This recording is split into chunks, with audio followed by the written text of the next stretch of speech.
Muy buena noche.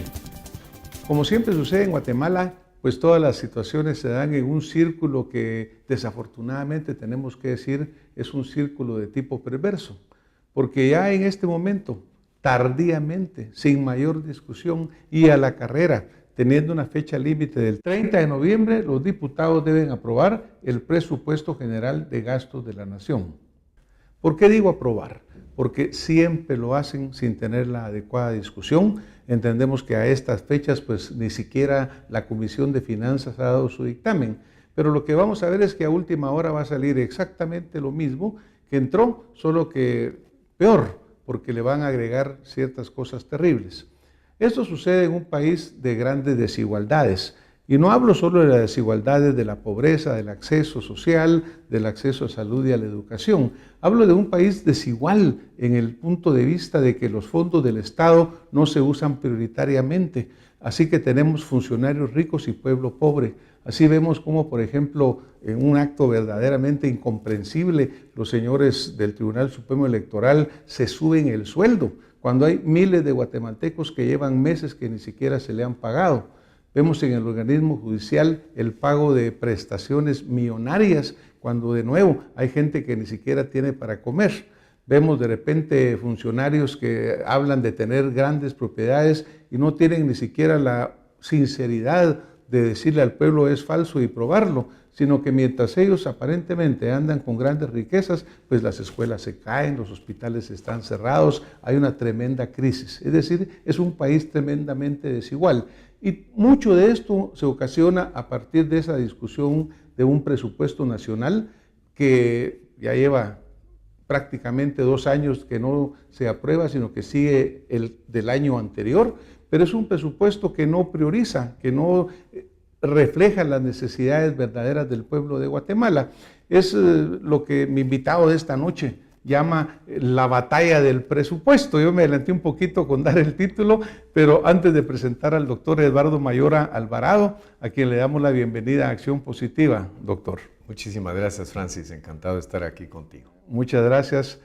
El doctor Mayora es profesor universitario, abogado y notario, es periodista y tiene una carrera y una trayectoria de un ciudadano que siempre ha vivido apegado a la ley, respetándola, cumpliéndola y aportando a la sociedad de una forma importante.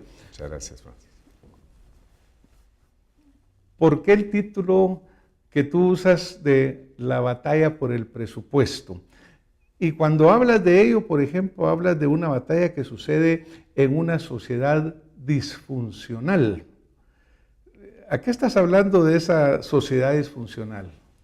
Más que sociedad, aludo al estado disfuncional, refiriéndome a que esta batalla ocurre entre líderes políticos para conseguir una asignación de recursos de unos presupuestos públicos que desafortunadamente, creo yo, están enfocándose más a resolver vamos a decir, los intereses de esos líderes políticos en función de cada uno de sus respectivos proyectos, que no en función de las necesidades de un Estado cuya disfuncionalidad, en mi opinión, radica en que su población económicamente activa ya no tiene confianza en su sistema, ese sistema ya no es creíble para la población económicamente activa o para una porción demasiado grande de esa población económicamente activa, que por lo tanto se va a la informalidad parcial o totalmente, y por eso apuntaba yo esos presupuestos públicos abultados, pues cada vez se soportan por una menor cantidad de hombros, y el proceso y la lógica de la planificación presupuestaria, en lugar de intentar detener esa tendencia, pues como que año tras año la acentúa. Por ejemplo, cuando tú mencionas disfuncional, un poquito antes de entrar aquí en las cámaras, yo te comentaba, mira, yo lo llamo todo el tiempo estado fallido. ¿Y qué diferencia pondrías tú entre cómo está viviendo este estado disfuncional y lo que es el estado fallido, Guayo? porque aquí nos damos cuenta que no hay educación, no hay salud, no hay seguridad, hay extraterritorialidad, la ley es el Estado de Derecho, no existe para fin práctico, porque constantemente vemos la injerencia de un poder en el otro. Disfuncional, fallido, ¿cuál sería la diferencia?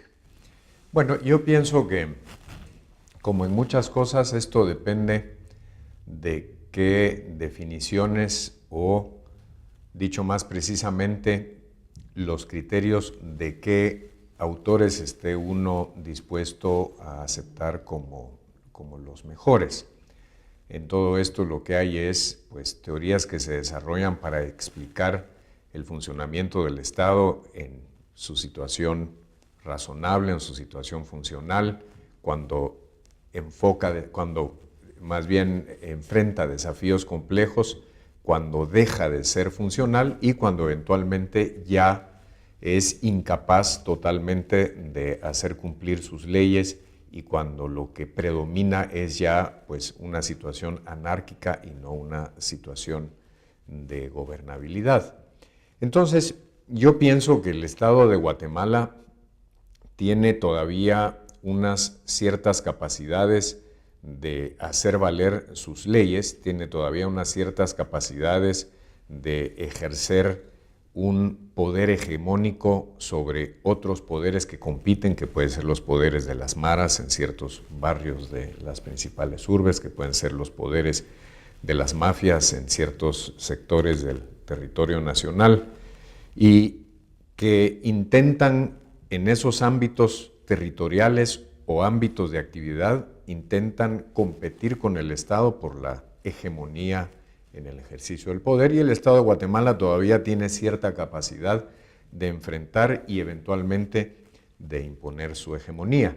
Sin embargo, no lo hace de manera estable, no lo hace de manera oportuna, no lo hace siempre y totalmente de acuerdo con sus propias leyes, no lo hace como consecuencia de un patrón de predictibilidad que le permita a la ciudadanía pues entender que tiene unos órganos públicos que de manera profesional, seria, están ahí para ejercer sus funciones públicas de modo regular, planificado, estable, sino que reaccionando a crisis, reaccionando a presiones, reaccionando a situaciones de emergencia casi siempre.